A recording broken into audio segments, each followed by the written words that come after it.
pengampunan yang memulihkan. Lukas 15 ayat yang ke-20 sampai 21 dipersilahkan. Iya, ini Stephen. Terima kasih Stephen. Lukas 15 ayat 20 sampai 21.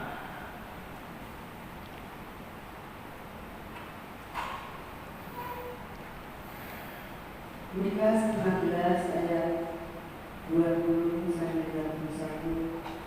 Maka bangkitlah ia dan pergi kepada bapaknya.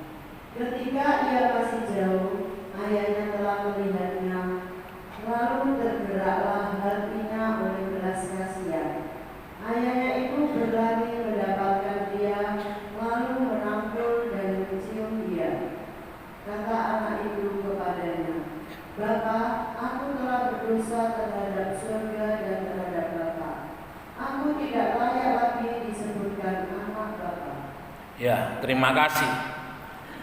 Bapak, Ibu, Saudara yang dikasihi oleh Tuhan, ada banyak kali orang Kristen untuk boleh mendapatkan pertolongan Tuhan, dia berusaha melakukan hal-hal yang lazim dilakukan sebagai orang rohani, ya, dengan banyak doa, mungkin juga dengan puasa, dengan pelayanan dan segalanya yang berbau, kalau boleh saya katakan, rohani begitu. Tapi pada kenyataannya, setelah ditunggu dan ditunggu, tidak ada hasil daripada doanya, ya. Seolah-olah Tuhan tidak menghiraukan di dalam kehidupannya. Seolah-olah Tuhan mengizinkan yang namanya masalah dan persoalan itu berseri, dari satu seri kepada seri berikutnya, kepada seri berikutnya, tidak ada habis-habisnya. Padahal kalau kita melihat dalam Yeremia 29 ayat 11 yang seringkali saya kutip, nasibnya orang percaya, dia ada di dalam rancangan damai sejahteranya Tuhan yang membawa kepada masa depan yang penuh pengharapan. Jadi artinya ketika Bapak Ibu Saudara ada masalah dan persoalan, itu sesuatu hal yang wajar bagi orang yang hidup. Tetapi masalah dan persoalan itu tidak membawa kepada kehancuran, tidak membawa kepada kegagalan, tetapi itu menjadi penguat iman yang pada akhirnya membawa di dalam kehidupan kita sebagai orang percaya menerima yang namanya masa depan yang penuh pengharapan. Desember yang lalu saya di Kalimantan, di Kabupaten Kutai Barat, tapi keadaannya sudah jauh berbeda. Yang namanya transportasi itu sudah dari satu kota ke kota yang lain lewat transportasi darat semakin banyak, ya. Dan saya coba tanya apakah ada kapal dari Samarinda sampai ke Barong-Tongkok, mereka bilang tidak ada. Sekarang sudah tidak ada kapal, transportasi lewat darat semua. Dan gereja yang dulu kami tempati tahun 89 itu sudah direndam sama air, ya. Jadi ada permukaan di Sungai Mahakam. Saudara yang dikasihi oleh Tuhan, waktu itu ketika tahun 89-90 saya ada di Hulu Mahakam yang sekarang menjadi Kabupaten Kutai Barat. Setiap kali kita mau tanam, ya, kita harus membersihkan ladang itu terlebih dahulu.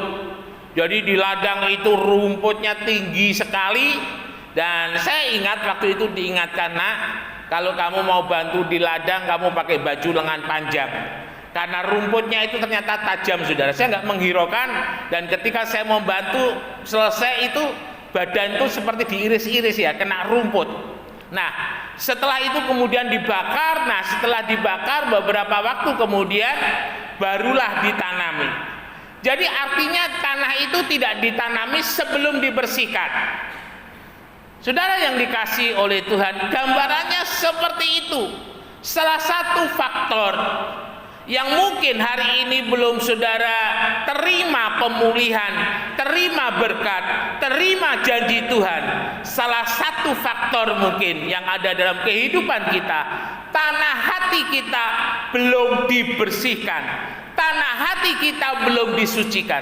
Dengan kata lain, kalau sesuatu barang itu masih kotor, ya, piring yang masih kotor, dia tidak akan dituangkan nasi, tidak dituangkan lauk ke atasnya, ya. Karena mengapa? Kalau piring itu masih kotor, maka nasi itu menjadi kotor, yang taruh di atasnya pun juga menjadi kotor dan tidak nikmat untuk dimakan.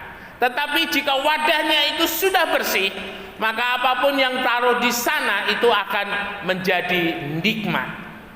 Bapak Ibu Saudara sekalian yang dikasihi oleh Tuhan, ayat yang dibaca dalam Lukas 15, 20, 21 tadi berkisah tentang anak sulung dan anak bungsu. Tetapi kita lebih fokus kepada anak bungsu, di mana dikisahkan di sana ada seorang bapak yang punya dua anak laki-laki, sulung dan yang bungsu. Dan suatu saat si bungsu ini datang kepada bapaknya dan dia bilang, "Pak, warisan bagianku mana?" Karena bapaknya adalah seorang konglomerat, orang yang kaya, dan dia berikan separuh dari harta bendanya yang menjadi hak daripada anak bungsu ini untuk diberikan.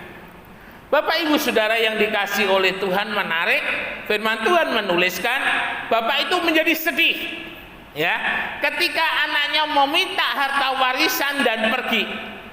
Kesedihan dari bapak ini bukan hartanya yang diambil, tetapi kesedihan bapak ini adalah anak ini meninggalkan bapaknya. Bapak ini tahu bagaimana seorang anak yang bungsu ini kalau tidak bersama-sama dengan bapak, ya. Dengan kata lain, bapak ini tahu anak bungsu ini dia tidak akan bisa mengembangkan harta benda yang sudah diberikan itu dengan baik, kecuali kalau dia bersama-sama dengan bapaknya, bapak yang akan memutar daripada kekayaan itu untuk terus berkembang. Singkat cerita, anak bungsu ini dengan pikirannya, dengan kemudaannya, dengan ketidakdewasaannya, dia bawa semua harta benda dari bapaknya, dan firman Tuhan katakan anak ini berfoya-foya, berhappy-happy, ya. Dia beli barang-barang mewah, dia beli berbagai macam hal-hal yang membuat dirinya senang, ya. Dia mulai dari satu perbuatan kepada perbuatan yang lain yang tidak sesuai dengan firman Tuhan. Singkat cerita, harta bendanya habis, ya, karena dibuat untuk hal-hal yang tidak berguna, dibuat hal-halnya untuk berfoya-foya. Jadi hati-hati. Kadang kebutuhan sekunder itu lebih berbahaya daripada kebutuhan primer. Kadang kebutuhan primer itu tidak menjadi masalah, yang sekunder itu yang menjadi masalah. Jadi mulai pakaian, mulai daripada aksesoris tubuh, kalau boleh saya bilang, hati-hati, ya. Mengapa demikian? Saudara pakai, saudara beli sesuai dengan kebutuhan, tidak kurang, tidak lebih, ya. Itu penting sekali untuk kita sadari bersama-sama. Saya ketika ke Israel tahun 2019 yang lalu, Bapak Ibu Saudara tidak akan percaya, jaket yang saya bawa naik ke Gunung Hermon itu harganya 25.000, ya. Saya beli di ini baju-baju bekas, waktu itu masih ada di dekatnya Dunia Steak waktu itu tidak salah, ya. Saya dapat baju itu dari Korea, sepertinya saya rendam semalam. Memang luar biasa kotornya. Setelah saya rendam semalam, saya cuci, lalu kemudian saya kasih softener, pewangi, dan wangi. Saya setrika sendiri, ya, karena memang kalau barang-barang seperti itu memang saya rawat sendiri. Jadi saya setrikanya karena bahannya itu dari plastik, saya taruh sapu tangan, baru kemudian saya ratakan dengan setrika. Bagus saudara, dan jaket 25.000 itu keren ternyata. Ketika saya bawa di Gunung Hermon, semua teman-teman tanya, "Pak, kok bagus jaketnya? Ini harganya berapa?" 25.000. Mereka nggak percaya. Happy saja sesuai dengan kebutuhan. Nah, saudara yang dikasihi oleh Tuhan, si bungsu ini mengalami kegagalan yang luar biasa dalam hidupnya. Dan waktu itu rupanya terjadi musim kering, ya, musim di mana tidak ada makanan. Dan akhirnya si bungsu ini sampailah kepada titik yang paling bawah dalam hidupnya. Dia bekerja di peternakan babi. Dan yang namanya babi bagi orang Yahudi itu adalah sesuatu yang najis, sesuatu yang haram. Tapi rupanya si bungsu ini dia sudah tidak ada lagi yang dia bisa harapkan. Teman-teman sudah meninggalkan dia, harta bendanya sudah habis, akhirnya dia terima. Dan ketika memberi makan babi-babi itu, ya, dia melihat lahapnya babi itu makan dan dalam hatinya, aduh, sengsara betul aku. Babiku makan begitu nikmat, begitu nyaman, aku tidak makan, aku tidak ada yang perhatian. Lalu kemudian dia berpikir, kalau saudara lihat ayat dalam satu perikop mengenai anak bungsu ini, di sana dikatakan, di rumah bapakku ada banyak makanan, semua pegawainya terpelihara, sementara aku di sini sebagai anak menderita begitu amat sangat. Bapak ibu saudara yang dikasihi oleh Tuhan, ketika kita jauh daripada Tuhan secara jasmani enak. Mengapa? Karena tidak ada yang membatasi untuk kita berbuat segala sesuatu. Mau beli togel mulai dari Kejadian pasal 1 sampai Wahyu pasal 22 ditulis semua ayat pasalnya, nggak masalah. Ya, karena yang beli orang Kristen.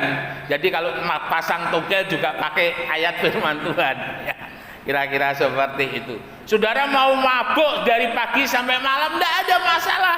Saudara mau bersinah dari pagi sampai malam, no problem. Ya, mengapa?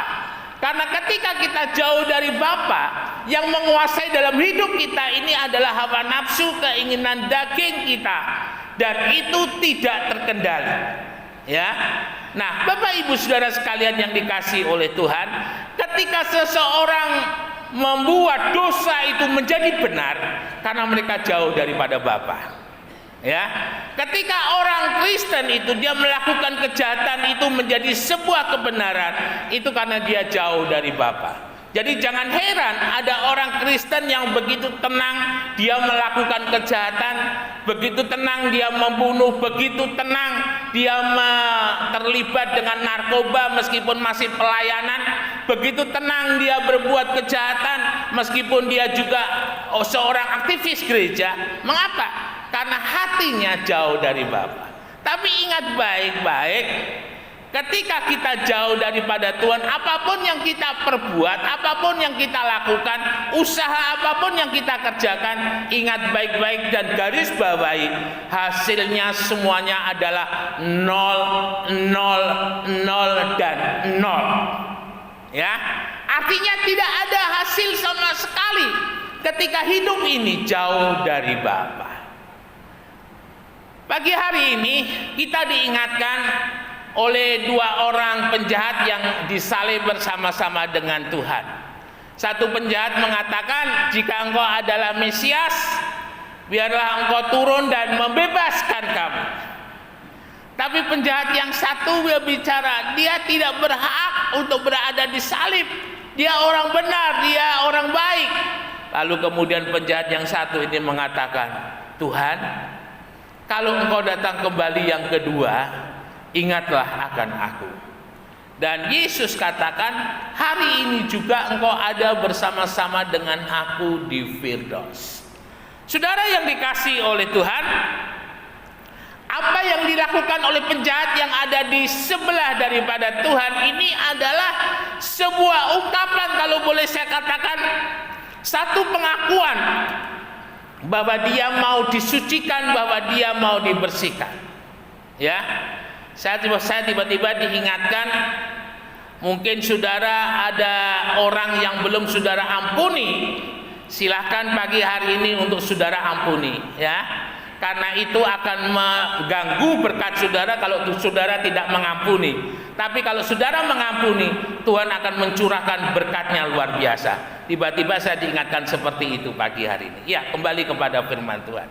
Nah, penjahat itu dia dalam posisi yang paling akhir. Dengan kata lain, apapun yang boleh terjadi dalam hidupnya itu tidak akan membuat dia bebas. Tetapi dia butuh satu jaminan.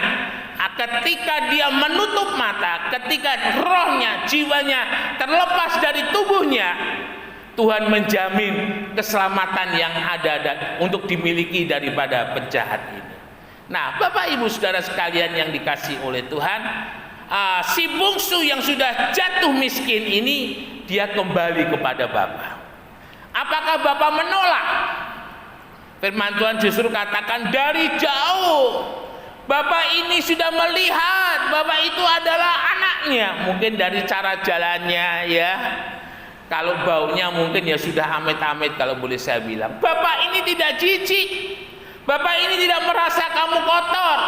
Tetapi yang dilakukan oleh Bapak adalah dia berlari, dia peluk itu anak dengan sukacita, dan dia mengadakan pesta yang luar biasa. Saudara yang dikasihi oleh Tuhan, ketika kita menerima pengampunan Tuhan, ketika kita mengaku dosa kita dan diampuni oleh Tuhan, yang terjadi yang pertama adalah relationship, ya, dipersekutukan kembali dengan Tuhan. Ini penting. Jadi sumber arus hidup kita dengan Tuhan itu mulai connect, mulai ada arus, ya, dan itu penting sekali. Mengapa? Karena itu yang akan membuat yang Bapa beri itu akan sampai di dalam kehidupan kita. Yang Tuhan kasih itu akan kita terima karena sudah connect. Ya, karena kalau sudah connect itu dia tidak akan lari kemana-mana. Dia akan jatuh dalam kehidupan kita. Jadi kalau boleh saya gambarkan, ketika kita sudah terima pengampunan dari Bapa, maka ada sebuah selang penghubung, ya, ada sebuah tangga penghubung yang menghubungkan Bapa dengan kehidupan kita. Gambarannya seperti itu. Dan ketika itu sudah terjadi, maka aliran berkat surgawi itu akan kita terima dalam hidup ini. Saudara yang dikasihi oleh Tuhan, apapun kondisi kita, seberapa dalam kita jatuh, yang pertama ingat baik-baik, Bapa selalu membuka tangan untuk menerima kita. Ya, saya ingat sebuah tulisan yang menuliskan bagaimana ketika Martin Luther bertemu dengan iblis, dan Martin Luther mengatakan, saya hari ini sudah menjadi orang yang dimerdekakan, sudah dibebaskan. Dan iblis mengatakan, belum, kamu adalah orang berdosa, kamu adalah orang jahat. Martin Luther katakan, coba tulis sekarang. Lalu kemudian iblis itu dia tahu dosanya Martin Luther dari muda ya sampai tua, sampai dia menjadi seorang hamba Tuhan, dia tulis semua. Lalu kemudian ada tinta merah yang disiramkan dan dia mengatakan, darah Kristus sudah menghapus semuanya. Nah, itu yang terjadi dalam kehidupan kita. Ketika kita kembali kepada Tuhan, semerah kermisi dosamu itu akan diampuni oleh Tuhan. Saudara yang dikasihi oleh Tuhan, ketika kita sudah diampuni, tanah hati kita ini seperti ladang yang sudah siap ditanam.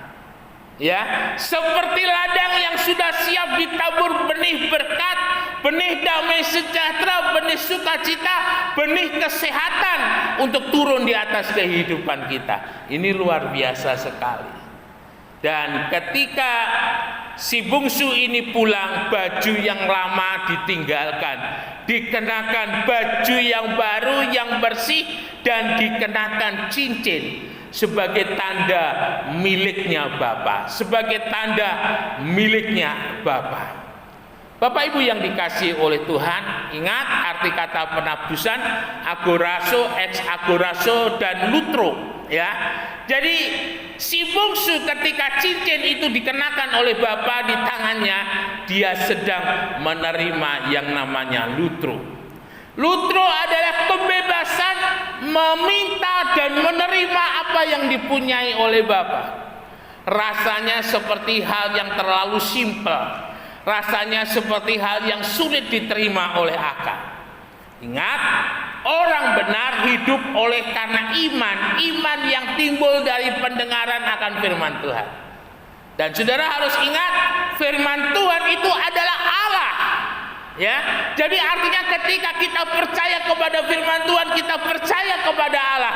Dan ketika kita percaya kepada Allah, maka yang ada dalam firman Tuhan itu yang akan terjadi dalam hidup kita. Mari pagi hari ini kita mau koreksi kehidupan kita masing-masing. Mengapa kegagalan itu tidak pernah berhenti, tidak pernah stop? tetapi terus berkelanjutan dari satu episode gagal kepada episode gagal kepada episode gagal. To be continue terus kegagalannya. Tidak boleh seperti itu. Kita harus stop. Ya, kita harus terima pengampunannya Tuhan, bukan kegagalan, tetapi kelimpahan kasih, kemurahan Tuhan itu yang menghiasi hari-hari di dalam kehidupan kita. Berikan hatimu untuk Tuhan. Berikan hatimu untuk dikuduskan, untuk disucikan oleh Tuhan, supaya kehidupanmu layak menerima berkat-Nya. Ya, saudara nggak akan bisa memulihkan diri saudara sendiri, nggak bisa, nggak kuat saudara. Yang bisa memulihkan itu adalah Tuhan. Dia memulihkan ekonomi saudara, Dia memulihkan kesehatan saudara, Dia memulihkan damai sukacita saudara, dan saudara boleh menjadi berkat bagi kemuliaan dan kebesaran Tuhan. Mari pagi hari ini teruslah hidup di dalam kebenaran firman Tuhan, dan siap-siaplah berkat Tuhan itu akan turun memenuhi atas kehidupan kita, membuat kehidupan kita naik dan naik untuk menjadi berkat dan saksi bagi kemuliaannya. Immanuel, Tuhan Yesus memberkati, beri kemuliaan bagi nama Tuhan.